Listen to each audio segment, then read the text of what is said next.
Hello and welcome to a special interview for The Wire supported by Glenlivet Books. We sense and realize that a new world of geopolitics will emerge out of the Ukraine crisis. But what sort of world will it be?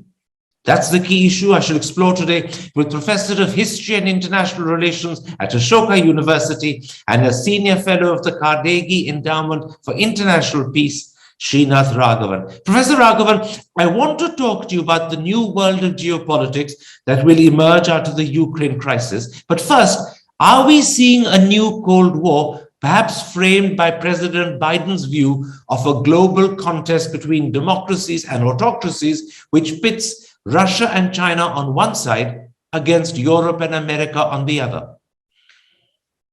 Not really. I think what we are seeing is the beginning of the end of the post-war. And what seems to be emerging is quite different in some ways from what the Cold War was really about. To put it briefly, the Cold War was really an ideological and military competition between two blocs. And what we're seeing today is nothing like it.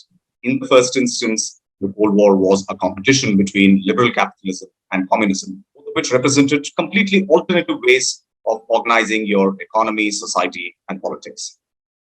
The putative difference between authoritarianism and democracy just doesn't make the same cut. For one thing, democracies on the free world side of this divide, so to speak, do have partners in the authoritarian world. Secondly, we have seen a significant erosion of democratic norms across major democracies over the past decade. So I don't think the claim that somehow the United States is leading a group of democracies who are at ideological contest with a group of states who can be discussed as authoritarian, who are posing an existential threat to democracies, really makes sense. The second thing is that what we are seeing here today, especially between the United States and China, is not simply a military competition. It is a larger contest and competition of national power, and it is much more wider. It covers economics, it covers technology, it covers access to the international system, who writes the rules, and so on. Even in the context of the United States and Russia, you could say that the military competition is quite limited. It is quite limited to Central and Eastern Europe, rather than being a global military competition of the kind that the Soviet Union was willing to offer.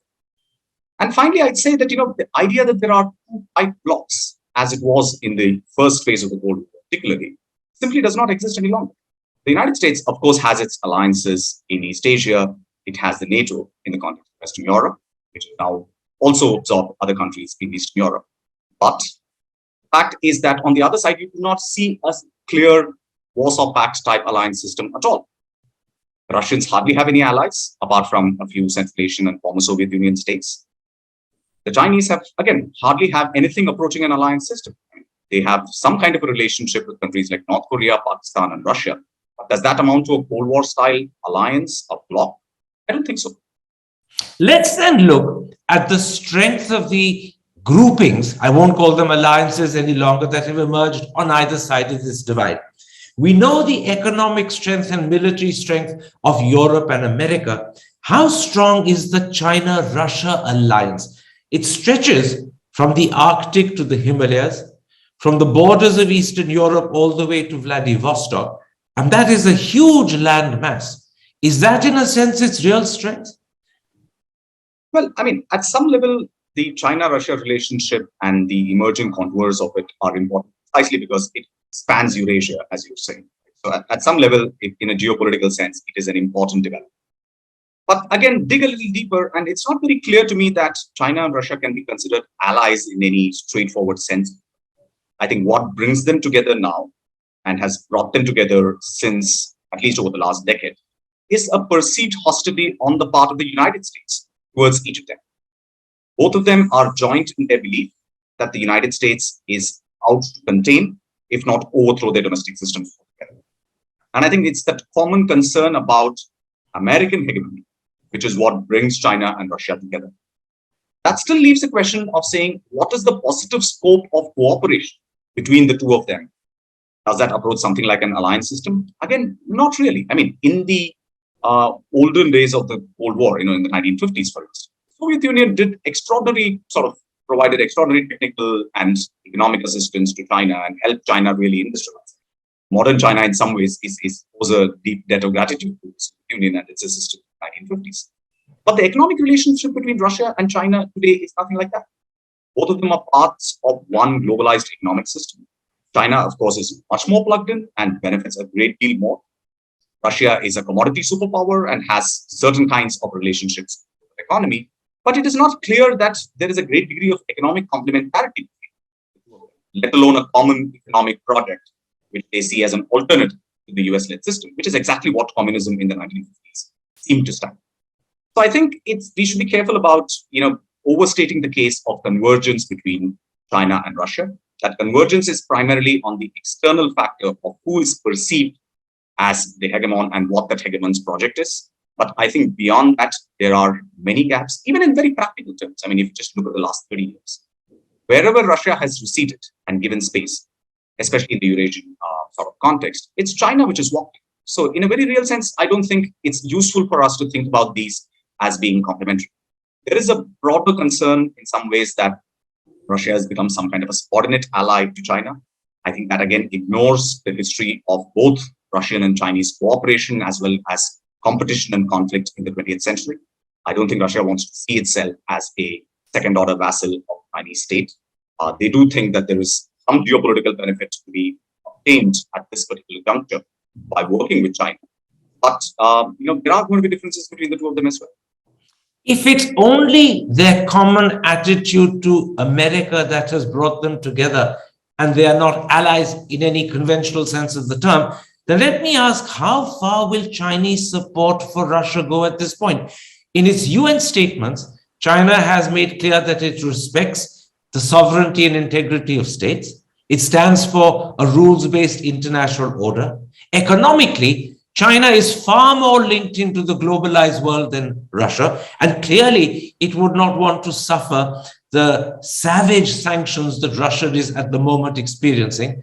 So I ask the question, how far will Chinese support for Moscow go?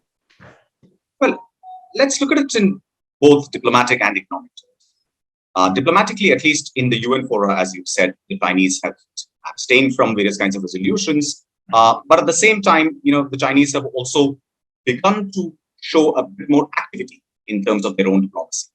I mean, recently we know that the Chinese and the Ukrainians have been in touch. The Ukrainians have in fact given out a statement saying China has indicated its willingness to help put an end to this conflict and that they are concerned about the escalation of this particular conflict. We know that the Chinese, French, and the German leaders have spoken, and the Chinese have said as much, which is that these three countries will come together. And in some ways, if you are sitting in Beijing, this conflict does provide you an opportunity to really elevate yourself in a global diplomatic situation. I mean, consider the situation, right? I mean, it's the United States which has imposed sanctions against Russia, so which means in some ways the United States is effectively a party to this. The French and the Germans have gone along in imposing those sanctions and working with the United States against Russia. But at the same time, they have also indicated to the Chinese that there are other opportunities for containing the conflict that they will be open to exploring. So if you are China today, this is a bit like the 1965 moment when Russia was able to mediate between India and Pakistan in Tashkent. This is an opportunity for you to really come up as a country which can facilitate major diplomatic settlements and to bring conflict to an end as well. So I think that will also be something that the Chinese will look at as an opportunity. Second, in terms... Sorry, please carry on.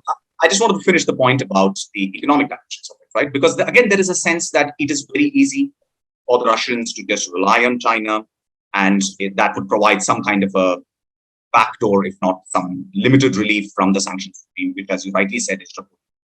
Now, the question is, how much of that is likely to work? We know that Russia and China have been doing more trade in yuan, using Chinese payment systems, etc., since 2014 already, since 2015. After Crimea, this process, because even the Chinese understand that it's important for them to internationalize their currency. They have an interest in developing alternatives to the SWIFT payment system. All of this is going to take a long time, but they already started off in terms of getting it going. Now, in this context, you could see that, yes, maybe the Chinese will expand some aspects of that system to allow the Russians to trade bilaterally or to do more diversified trade to the Chinese payment systems and so on. But beyond that, I mean, Chinese companies and banks have an extraordinary stake in the dollar system at this point in time. How much ever they may dislike it, how much ever they may resent the hegemony of the dollar, I think the fact still remains that China is very much plugged into that system. China's economic model is premised on the idea of export surpluses, which are then held as dollar-denominated assets. There is just no short-circuiting that particular process without hurting their economic growth at home. So whether it's from a short-term perspective or a medium-term perspective, I don't think the Chinese have a straightforward solution to offer to the Russians or an easy parachute which they can say that, here is your bailing out of these sanctions kind of moment. That's not going to happen. I was particularly interested in the idea that, in fact, this could be a 1965 moment for China, where they leverage themselves and try and act as some sort of mediators, thus heightening their political importance. Their economic importance is already beyond doubt. Is there, therefore, a sense, echoed by the Yale historian John Lewis Gaddis through the Hindustan Times, that, in fact, the process could actually separate China and Russia rather than unite them? I'll quote you his words. He says, "This may strain Sino-Russian relations. I don't think it's necessarily going to solidify them. I think it will go in the other direction." Obviously, if China wants to leverage this and play mediator, it needs to slightly distance itself from Moscow before it can do so. So is there a sense in which, rather than unite them, this could separate them? Well, that's a possibility, but at minimum, I think what Professor Gaddis is saying is correct, which is that the Chinese will want to keep some daylight between their position and the position of Russia. And in fact, the Chinese have been quite consistent. They say that we have taken a stance on the merits of the case. This is how we see the problem, and these are the ways in which. And we already are seeing some kinds of contours of a solution emerging, right? The Russians have put out some kind of demands. The Ukrainian president has responded in certain ways to those things. There is a broad sense that, these are the boundaries within which perhaps something will have to be explored. And in that context, I do not put it beyond the pale of possibility that the Chinese will actually think of this as an opportunity. They have a good relationship with Russia, which they do not want to be saddled with a Russia which is under a prolonged sanctions regime and is totally isolated. At the same time, they want to reach out to the Germans and the French. They have an equation with Europe, which they also are keen to maintain. It's quite important for them from an economic perspective. And to bolster their claim that they are an important stakeholder in this game of global diplomacy. I think this does offer a moment and an opportunity which the Chinese may be willing to seize. It may not be that the Chinese will do shuttle diplomacy on their own and you're going to see a Chinese sort of foreign minister necessarily doing back and forth and so on. But they may well be willing to work with the Germans and the French in order to facilitate this. Let's look at the strength of the alliance on the other side.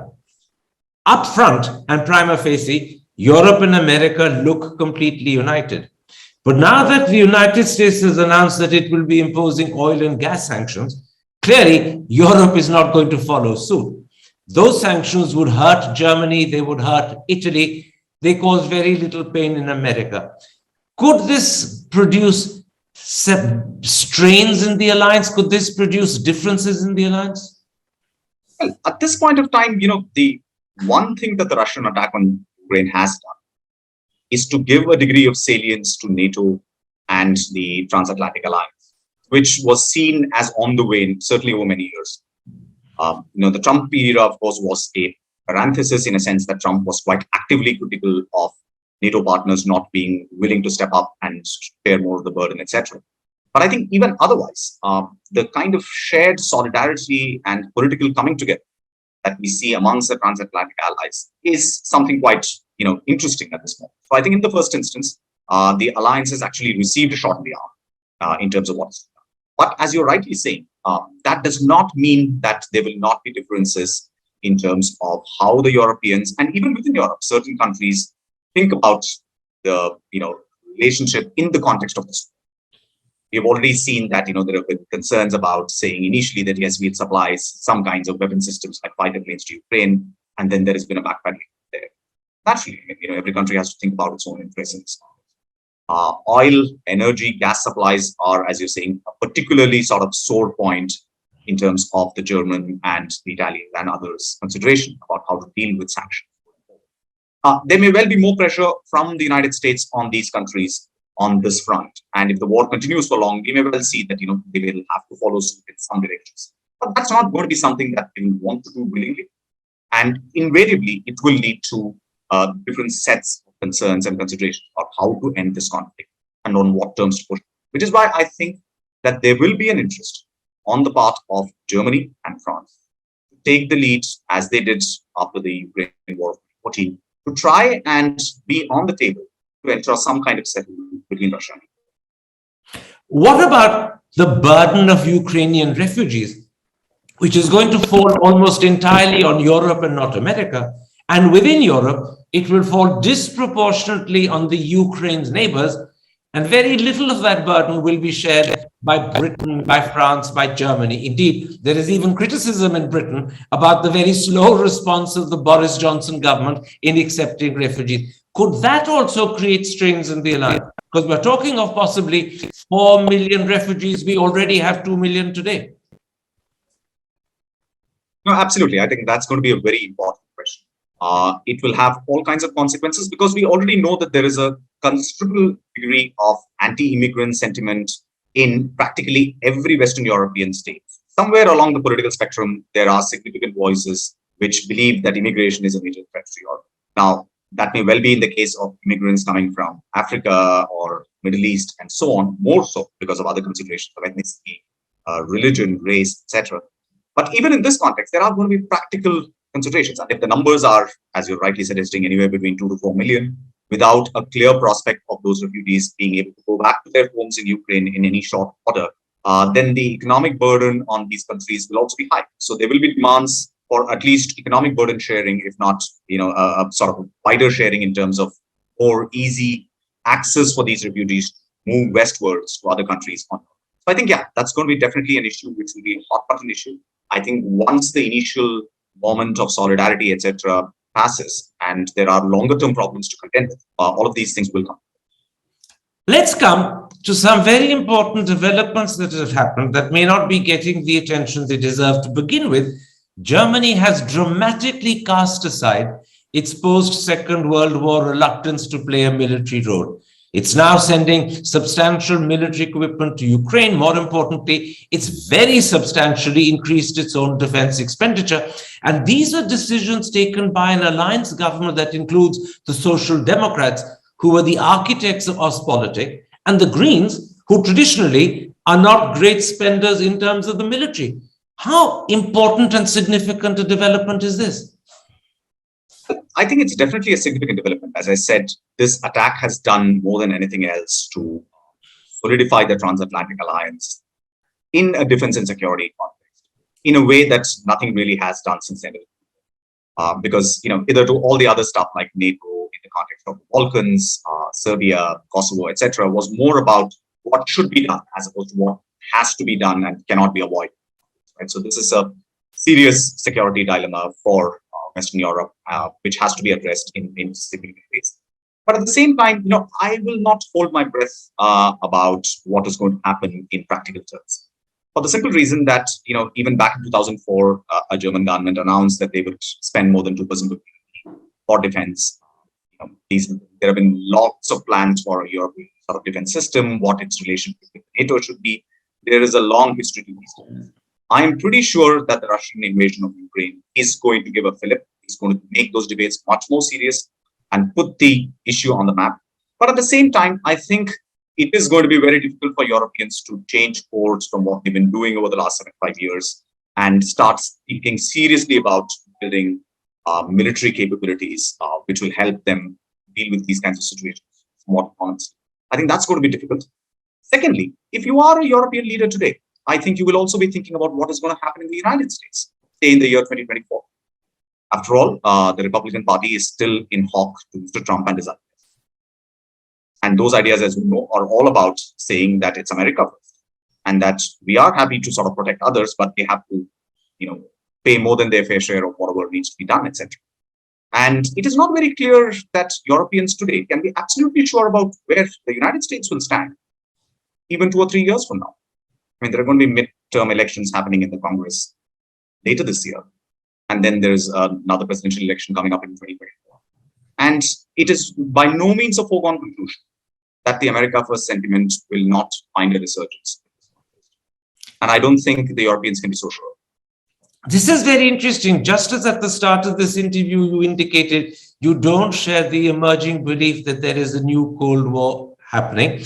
You also don't share the belief that a very dramatic change has taken place in the German position. It is important, the change, but as you said, in 2004, which is roughly 18 years ago, they committed themselves to increasing defense expenditure to 2% and didn't do so. And you wonder whether they live up to the commitment 2 years down the road from today. Indeed, yeah. I think, and I think there's a larger commitment problem about what the United States. I mean, let's face it. I mean, the United States has a challenge in the Asia Pacific or the Indo-Pacific, and China by far is the most important peer competitor. So it is a rational decision on the part of the United States not only to want to shift the weight of their strategic priorities in that direction, but also to actually ask the European allies to play a more active role in the Indo-Pacific, which is what the Americans were doing over the past year or so. And now, of course, the fulcrum is shifted towards Europe. There is a very clear security sort of challenge which Western Europe faces today, for which there has to be a response. But whether that response is going to be a significant rearming of a country like Germany and a willingness to step up on defense expenditure and building real capabilities on the part of Western European countries is an open question. I don't think we can take it further. The other big development that hasn't got the attention it deserves is the threat to use nuclear weapons. At least twice it's been made by President Putin. How do you view this? Is it just reckless rhetoric? Or do you agree with The Economist, who puts it and says, this is a sign that the use of nuclear weapons has become conceivable? Would you go as far as that? Well, I'd say it's neither of those. At one level, it's not purely a reckless threat. I think there's a very rational response and strategy which President Putin has pursued, at least so far as the nuclear weapons. What is the nuclear threat aimed at? The nuclear threat is effectively aimed at making sure that NATO or Europeans or the Americans on their own do not come to direct military assistance. The Russians are confident that they have military superiority over Ukraine. It may take time, but they will achieve whatever objectives they want. That is their belief. I'm not saying they're going to do that. In fact, it's very unlikely they will be. But that's their starting out belief of conventional superiority. But what they are concerned about and what they want to deter and prevent from happening is any kind of direct military assistance, like even to the extent of, say, putting up a no-fly zone, etc., as the Ukrainian president has been asking. That is what they're trying to deter with the threat of nuclear weapons. And at this point of time, it seems to be working. Now, should we think of this as a threat of an explicit use of nuclear weapons, as the Economist piece that you're citing suggests? I don't think so. I think what he is doing is the way that nuclear strategists like Thomas Schelling taught us to think about this. Nuclear threats work when they are threats that leave something to chance. What Putin is effectively saying is that, I have all of this stuff, and I don't know if NATO tomorrow decides to get into this war. I don't know where this is going to end. And that's the kind of threat which is a nuclear threat. It's open-ended. It is not about saying, listen, I am going to get this going tomorrow. That's not the kind of threat he's taking. And that in some ways is the most effective way of using nuclear weapons in a context like this. And I think he's doing it the right way. In other words, from Putin's point of view, this was a very rational thing to do. It delivered a message he wanted delivered. And more importantly, it ensured that that message was heard and the response was the right one. There is no attempt being made by NATO to enforce a no-fly zone. And that's what he wanted to ensure. Yeah, absolutely. I think, from his perspective, the nuclear threat was a rational sort of complement to the conventional military invasion of Ukraine. And to that extent, and I don't think it's a threat of saying that, we are going to nuke Ukraine or anything like that. It's about saying, listen, we have these nuclear weapons. We are putting our forces on a higher level of alert. If the NATO decides to get embroiled in this conflict, nobody can be sure that nuclear weapons will not come into play at some point. And I think that's a message that Washington has understood. Let's look down the road a little. Questions are being asked, particularly in the Western press, and maybe even in some Western chancelleries, about the slow progress made by the Russian invasion. The Western press says that the Russians have problems to do with logistics, with equipment, maybe even troop morale. And once again, The Economist has gone one step further. I'm quoting from the magazine. It says, Russia's initial slow progress in Ukraine is also prompting NATO to reassess its adversaries' capabilities. Could it be that the Ukrainian experience may lead to the reading down of the Russian threat? Well, it's an interesting point about why the Russians went ahead with the initial military plan that they had, which was some kind of a very quick attempt to, take Kiev through airborne and airborne forces while their ground forces were going down the south and the east and coming up from the north.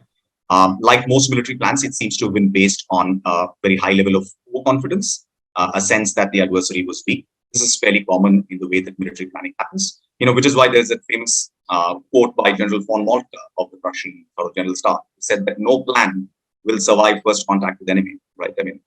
Which is to say that, nothing can ever work. But in this case, there was a faulty operational scheme with which I think that's absolutely clear.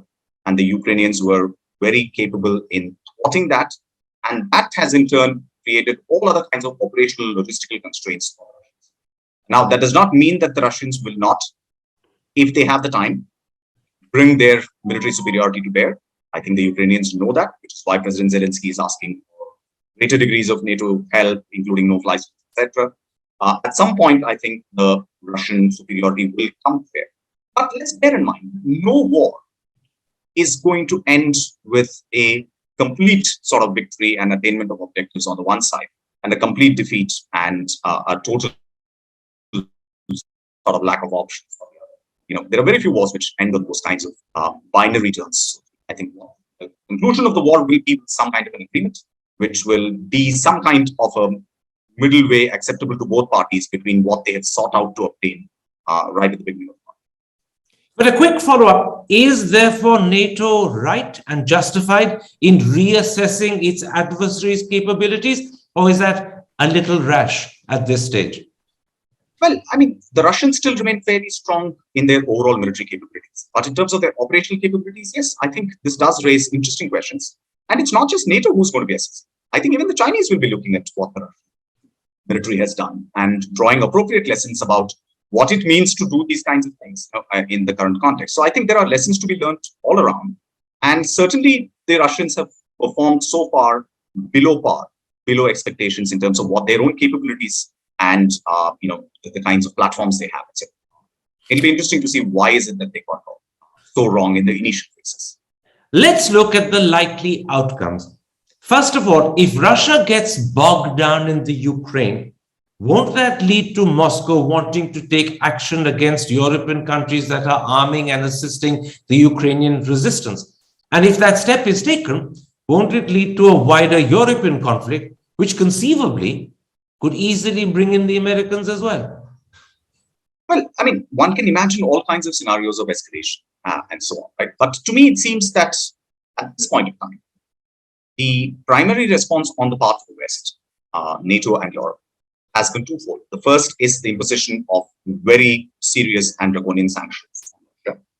The second is continuing supply of some degree of weaponry to enable the Ukrainians to continue their resistance.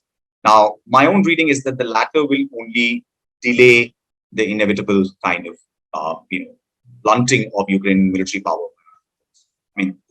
The superiority starting going in is quite strong. And what it means is that the more the Ukrainians resist against the backdrop of this kind of united action by the NATO, the European Union, and the United States, I think the more the Russians are going to push hard. Because from their perspective at this point of time, there is not that much to lose. They are already facing the full brunt of sanctions. World opinion has swung against them in significant ways, and perhaps not unexpectedly, out of Russia. But now they have to really make progress on the ground with military operations. Because that's the only hope that they may get the Ukrainians to come to accept some of the terms that they would want them to accept. In the course of doing that, could the war get prolonged? Yes, conceivably. Could that lead to other forms of escalation? Quite likely. Especially if, as you're saying, NATO continues to arm and support the Ukrainians, especially if, those kinds of support levels are increased, then we may well see a situation where, NATO and Russia might find themselves, hovering at the edge of a direct conflict. Now, I think both sides are very mindful of that. I don't think the Russians want that at all. I don't think NATO wants it either. So at this point of time, I think the most likely scenario is that the war continues till such time there is a significant degradation of Ukrainian capabilities, but The timeline on which that is going to be done will depend on the operational and logistical capabilities of the Russians.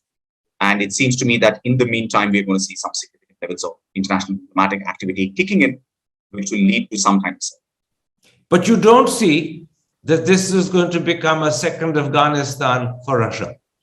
This is not Russia's Vietnam. Well, I hope it does not for the sake of Ukraine.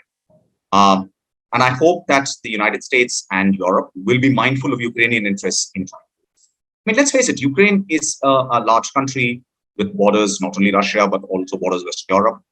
As you've already pointed out, the flow of refugees from Ukraine, I mean, Ukraine is 40 million people. Even a significant proportion of those people, if they continue to leave the country, will impose greater and greater burdens on Europe. Remember that in the context of Afghanistan, the burden of refugees was taken up by Pakistan. It was never passed on to the West in any significant way. So the costs in that sense were even lower when you're thinking about something like Afghanistan. So just given NATO's Ukraine situation, and I think the fact that such a large country cannot in any presumable way be sort of eaten up by the Russians, so to speak, they cannot do that. So why then should we prolong the war in the name of bleeding the Russians white? I think the cost to Ukraine of doing that will be extremely high. And I really hope that neither the Ukrainians nor NATO and Europe decide to go down that. Because I think that will then mean that you will cause a lot of damage to Russia, but also at the cost of a lot of damage in the first instance to Ukraine and in the second instance to Europe. Now, the other outcome, although it does look a little unlikely at the moment, is a victorious outcome for Russia. But even if Russia is victorious, and it's questionable whether you can be victorious after a 2-week period, it will still be economically wounded. And a Russian victory will probably ensure that the severity of the sanctions that are imposed becomes harsher and harder. What will that mean for Russia? Well, I think the primary way in which we should be judging what victory might constitute for Russia in this context is by looking at what Russia might do. Now, Russia has already said that they want 3 things as far as Ukraine is concerned. The first is that they want Ukraine to amend its constitution to make it clear that it will have neutral status in international politics.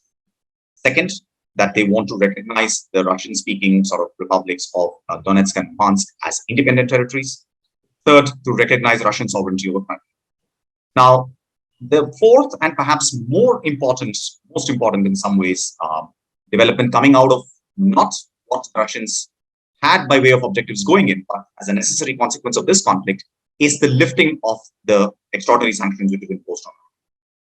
Now, the Russians will want the sanctions to be removed and for Russia to be able to reintegrate it into the global economy in ways that it was previously. But at the same time, let's also remember the Russians have looked at the example of the Iranian sanctions. Sanctions can be removed, but they can also be snapped back quite easily.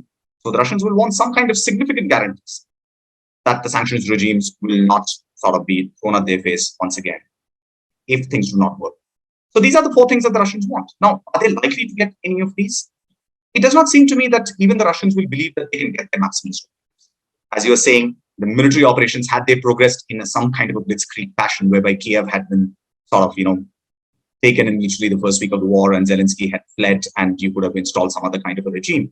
Perhaps some of this was even inconceivable, though even then, just given the state of Ukrainian politics, it's not clear to me what kind of a regime would have signed up for these terms. So what you're going to get is, something in between, something like perhaps an agreement which is internationally guaranteed that Ukraine will not look to join NATO or a Russian-led alliance for a significant period of time. There are precedents for that kind of neutralization. Neutrality is a very well-established principle in international law. I mean, for some reason, I think a lot of commentators seem to assume that a neutral status somehow means undermining the sovereignty of Ukraine. I think it's totally incorrect. Countries have upheld their sovereignty by adopting positions of neutrality. That is a good sort of viable opportunity there to try and work towards. In terms of the republics themselves, again, giving them independence outright might be difficult, but perhaps the Ukrainians will think about some other kind of a, much more looser federal arrangement, perhaps a plebiscite which will allow those people to decide. And President Zelensky has said that there will be people in those territories who may not want to be part of some kind of an independent territory. So, so those people should be given options to move to Ukraine if possible.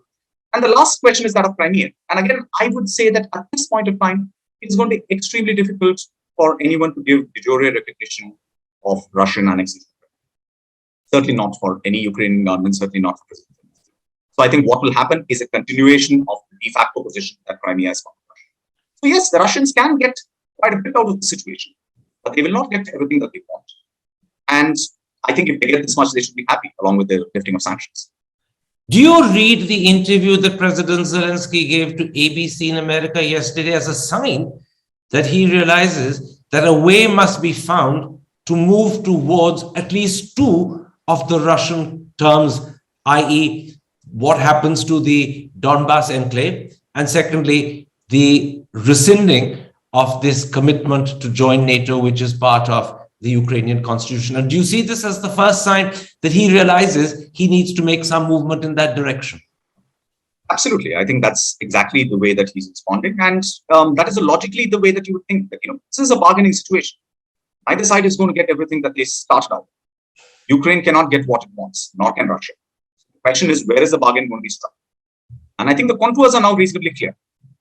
But it needs very active international diplomacy and an ability to persuade both sides that this is a settlement that works for both of them and can endure, and that there are interested parties which are willing to make sure that the settlement.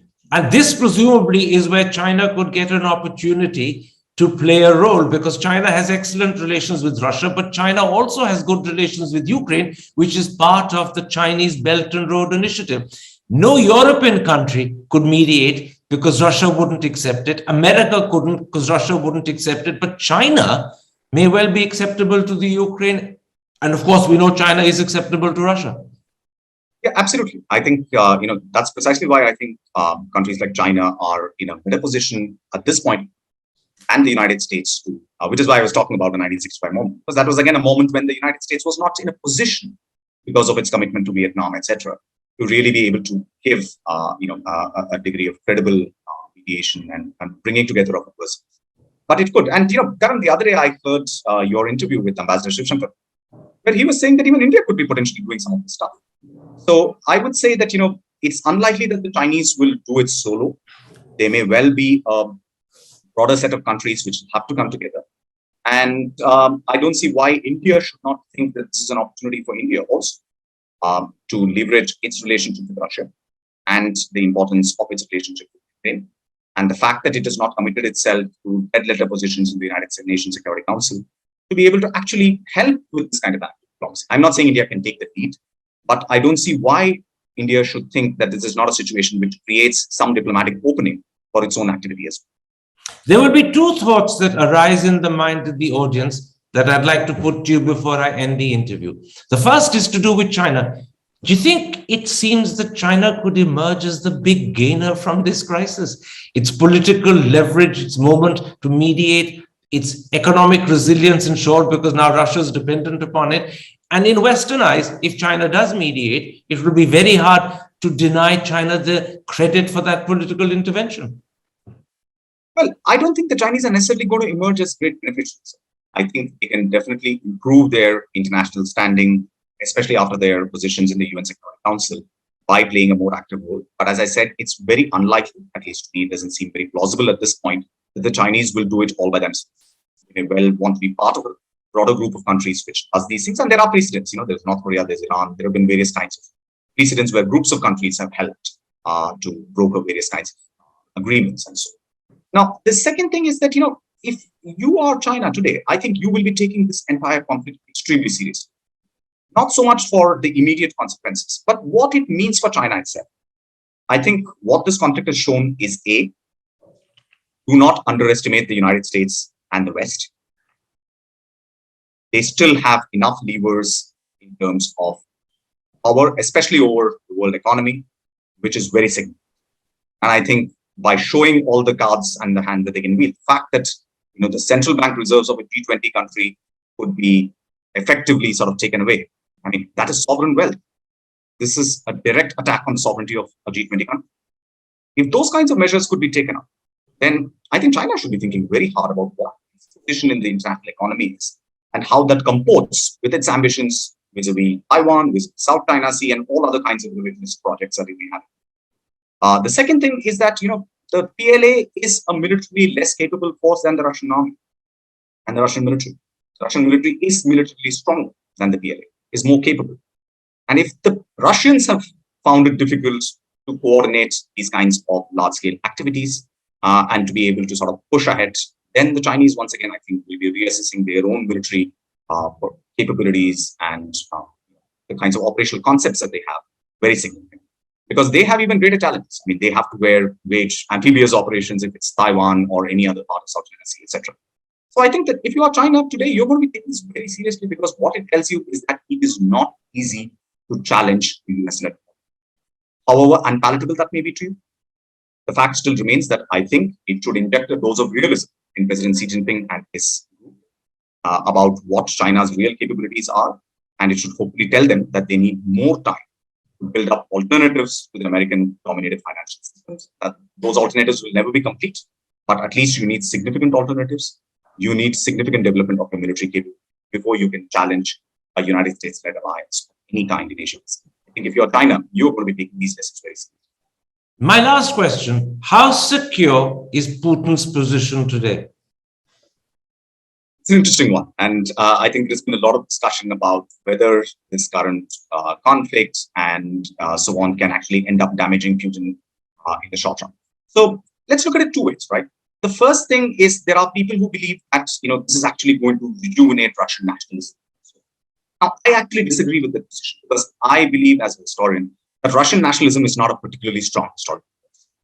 In the 19th century, when Russian nationalism actually emerged, it was a very elite phenomenon. Much of the society was illiterate. There was no mass movement of any kind that could translate the ideas of those elites and make them meet with popular politics. So it remained a very thin stratum of Russian intelligentsia. Through the period of the Soviet Union, between effectively 1917 and 1991, Russian nationalism was actively kept in check by the Soviet state. Lenin and even Stalin believed that Russian nationalism should not be allowed to run full reign. I mean, that's part of the reason why Nikita Khrushchev, who is himself from Ukraine, actually transfers Crimea to Ukraine, because you want to create a sense that Russia is not the dominant nationality here. And in some ways, the collapse of the Soviet Union happened because Russian nationalism asserted itself in the instrument of Yeltsin and his force. So I don't think that historically Russian nationalism is such a strong force. I think it's a much weaker form of nationalism compared to many other countries. And now they are trying to recreate this whole imperial past. Even yesterday, President Putin spoke about, Russia in the 18th century, the Empress, and so on. Now, all of those are attempts at creating what is actually a weak form of nationalism. So I don't think Russian nationalism is going to get strengthened by what is happening. Conversely, I do not believe that the regime itself is very much under threat, because Putin's ability to stay in power depends on his ability to divide the economic cake to a group of oligarchs and cronies. And that at this point of time still remains intact. The cake will shrink as time goes on, as sanctions come. But I don't think that's going to lead to a much greater. The only instance in the 20th century that we have seen where a Soviet leader was actually deposed in the face of various kinds of things was Nikita Khrushchev in 1964, partly for his mishandling of the Cuban Missile Crisis, partly for his mishandling of the relationship with Russia and with China and over domestication. But at that point of time, let's remember there was a serious institutional alternative. It was the Communist Party of the Soviet. I am not sure that there is a very serious alternative at this point of time. Perhaps something will emerge. And if this conflict does not end in a way that does credit to Mr. Putin, which looks quite likely that it will not end on terms which he can pass off as a great victory, then his position does seem more insecure than what it was when he decided to go into.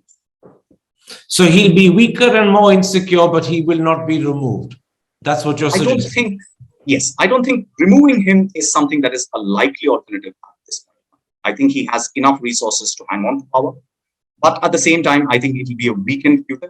Now, whether a weakened Putin is necessarily all that good, either for Russia, for Russia's neighbors, or the broader international system, I think is another conversation, which perhaps experts on Russian politics will be able to comment better. But I think it's definitely not done him any great credit to have gone into this war without thinking through its consequences quite as clearly. Professor Raghavan, thank you very much indeed for this eye-opening discussion. Take care. Thank you, Karan. Take care. Stay safe.